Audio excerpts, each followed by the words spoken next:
And welcome to the Run Breaks. So yeah, just got to get the noise down because it's kind of a game of croquet. Pretty much where Baron's sitting.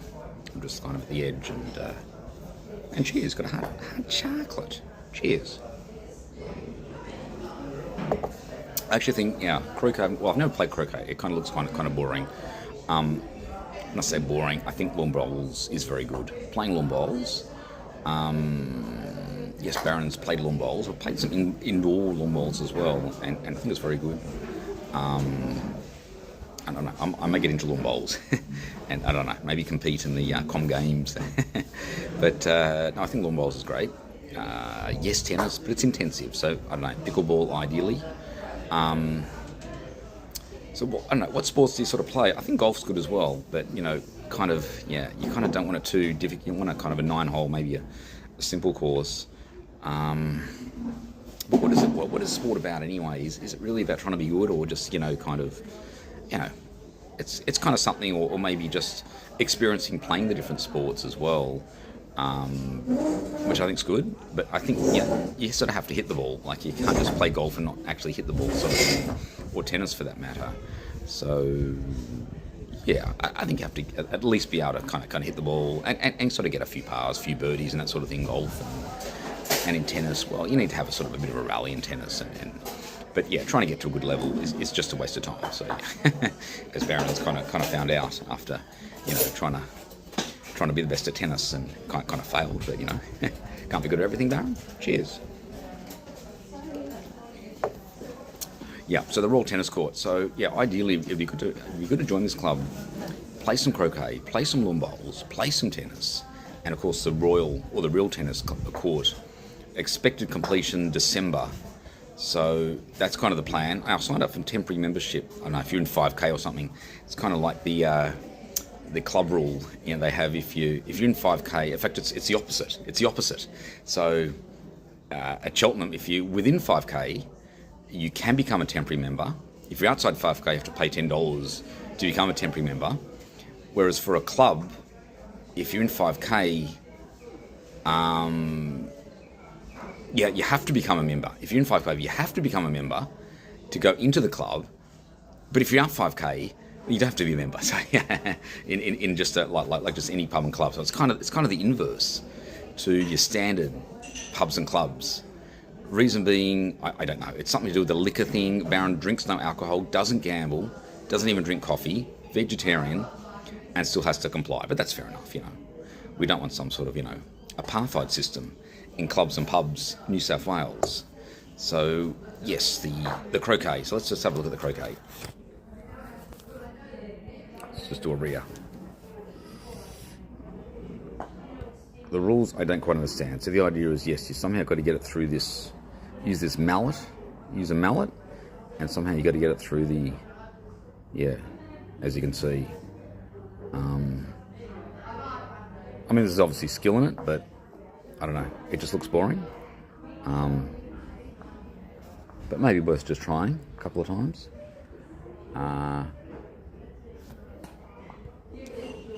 Yeah, but I think lawn bowls is fantastic.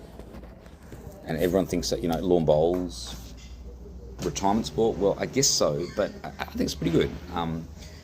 And, obviously bridge as well. I think bridge is good as a social sport. Then again, maybe you combine it with backgammon and maybe chess as well.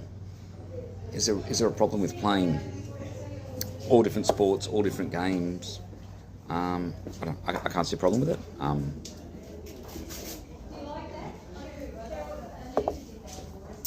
Now, Olympics tennis. I think we're up to quarters, and I think Djokovic was the final. I think it was in the fourth round. I don't know. Did he get through the quarters? I don't know. I have to check. I think Alcaraz did. And of course Djokovic beat Nadal. Yeah, so that was his last match, I think, Rafa's last match. And of course it was at Roland Garros, being Paris. So it's kind of, I don't know, kind of interesting, isn't it?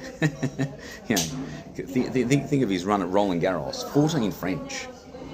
And then he goes out, Roland Garros, to the likes of a Djokovic, which is nothing to, be ashamed of. In fact, Djokovic was pretty much the only player Well, in fact, beat Nadal twice at the French, of course, Soderling as well. We won't talk about that,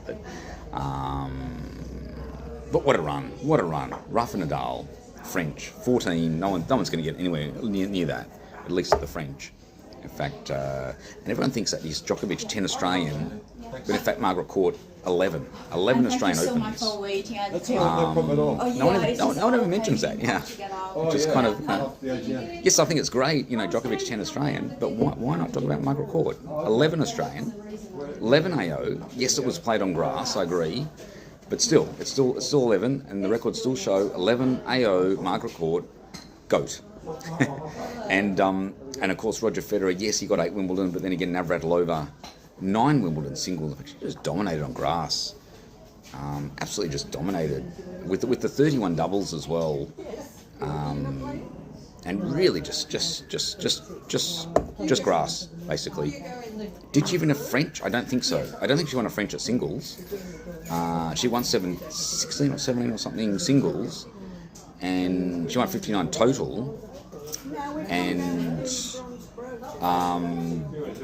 I don't think she won a French singles. She obviously. Oh no, actually no, she did win a French singles because she won every singles, doubles, mixed doubles. Yes, on all 4 slams. So yes, she must have won a French singles, which in itself is quite impressive for a servant volleyer to win the French. I don't know if that's ever been achieved. I have to look at the stats. Certainly Sampras, no. Yes, Federer did win the French. Didn't beat Nadal, but he did win the French. But Federer is not exactly a classical serve and volleyer. Anyway, yes, he can serve and volley, but he's not a classical serve and volleyer. In fact, he tends to play from the baseline. I think he's kind of well, when his backhand went off a bit, yeah. But he's sort of more of an all-court player. He's not the typical kind of Pete Sampras serve and volleyer. That's it. And of course, that's why he couldn't win the French. But yes, Navratilova, pretty much a serve and volleyer. Maybe had a bit of an all-court game to go with it. But of course, yes, Margaret Court holds a record, 21 mixed doubles. So why didn't Martina win the 21 or get near the 21? I don't think she played in a lot of. I guess it's difficult, isn't it, to play singles, doubles, and mixed doubles. So maybe it just comes down to that. Maybe, of course, getting the right partner as well in playing the mixed doubles. I'd have to look how many mixed doubles she actually played in. She dominated doubles, 31. Then, of course, you could also dominate mixed doubles. So, it's just a bit of, I guess, randomness in the fact that, yes, you have to get a partner. Yes, it's difficult to play in all 3 formats. Even though, yes, they play best of 3 singles for women and men play best of 5, which is why the Jokers, Feds, and Rafas were unable to play doubles. And when they did play doubles, it was, of course, early on in their career. And not only that, Nadal chose not to play in the French. 2003, all 3 doubles, but not the French, because he knew that he was going to progress in the singles and didn't want to tie himself out to the doubles. So it's kind of, and that's why, yes, this whole issue about changing the scoring system to the 50-40 game is actually very good for tennis. Getting it through regulators, well, that's almost impossible, but yeah, at least I documented that at the last Mass Sport Conference in Melbourne, La Trobe, it was hosted by La Trobe Uni, and in fact, Baron going to the 2025 International Mass Sport Conference in Luxembourg. In fact, the timing's very good, so it's the 4th to 6th June, so French about middle of May, and I think the finals usually around about the 9th or 10th because they have the public holiday, they used to, for the Queen's birthday. So it's going to be right on the sort of the second week French. Then you've got a 3-week gap, and then Wimbledon. So what does that mean? That means that Baron could potentially go to, we'll probably go to the French. Fly into Roland Garros, go to the French, watch Djokovic win. Well, no, I guess Alcaraz, being clay and his dominance. Then go to London. It's not very far. You can go Roland Garros, Luxembourg. I don't know, 5 hours. 5 hours. I think you've got to go via Brussels though in Belgium. So I have to go via Belgium, then to Luxembourg. 3 weeks. I can then do some tour of the history. That's what I'm playing. History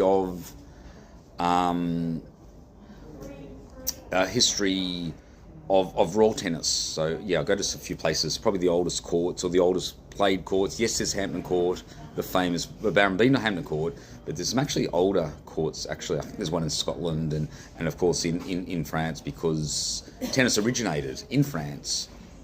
Or Judabomb, palm of the hand, yeah, because they used to play there with their hand before rackets, and then go on to Wimbledon. Tickets, I don't know. You have to go on a ballot. I don't know. Yes, Barron has contacts, but that's all I can do is try and get the French, get Wimbledon. Will I get centre court? Don't know. Will I see Djokovic play? Don't know, but did see Djokovic play at the US. In fact, saw Coco Gauff as well. First round, and of course that was the year that was last year, and both Djokovic, Coco Gauff won the US anyway. So that was fantastic, and that was first round, cheapest tickets in the Arthur Ashe Stadium, and of course got the glasses, those tennis goggles. I think they were only giving out first round because it was 50 years of equal pay. At the US, in fact, all slams have equal pay, all Grand Slams, but not the tour. So yeah, it's not equal pay. Serena Williams 90 million, Djokovic 160 million, probably even more than that. Does it matter? Well, it's a difference of 70 million. So yeah, and that's the point that Serena Williams made. Is it valid? Well, it depends, doesn't it? What do you want? Do you want capitalism? Do you want a free regulated market where user pays, or do you want some sort of equality, feminist ideology? I don't know. So you can work it out for yourself. At the end of the day, you can't have both. If you went down the path of feminism, you couldn't end up with communism. So it's a pretty difficult balance at the end of the day. So okay, the croquet's finished. At least this match. Barron will probably head back. Got to do some packing. Got to go to India. On Tuesday, Monday, staying overnight in a hotel. I've got an early morning flight. Got to go via Melbourne. So I've got Melbourne, Delhi, direct. And, got to fly Sydney, Melbourne early to then get a flight direct to Delhi for a month. And then planning Luxembourg next year, of course, for the International Maths Sport. Never been to an International Maths Sport. So been to ICIAM, International Congress of Industrial and Applied Mathematics, been to ANSIAM. No. ANSIAM's Australian, but in terms of international, ICIAM, been to ISI, didn't present, had a student award, Denise Leasley, in fact, at ICI, International Statistics Institute, also the IFALS International Forum for Operations Research Society, that was in Melbourne. Also been to, went to, of course, the John Nash Conference, 60th anniversary, Nash Equilibrium, back in 2010, and of course dominated 4 conferences, international conferences, tennis, 2 SCMS, Society of Tennis Medicine Science, also the technical science and technology through the ITF, International Tennis Federation, and then of course last year went to the ITF Worldwide Coaches Conference. Also been to 2 international gambling and risk-taking conferences in Nevada. Yeah, one was in Vegas last year. The other one was actually Lake Tahoe. I thought Lake Tahoe was fantastic. So better venue, but yeah, they're going Vegas because it's gambling. So I guess the venue's going to be much bigger as well.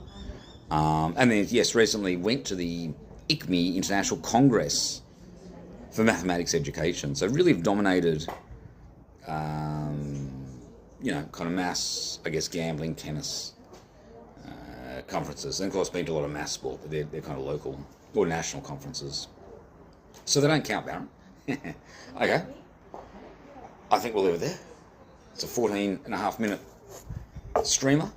And that was the Baron Breaks. Ooh.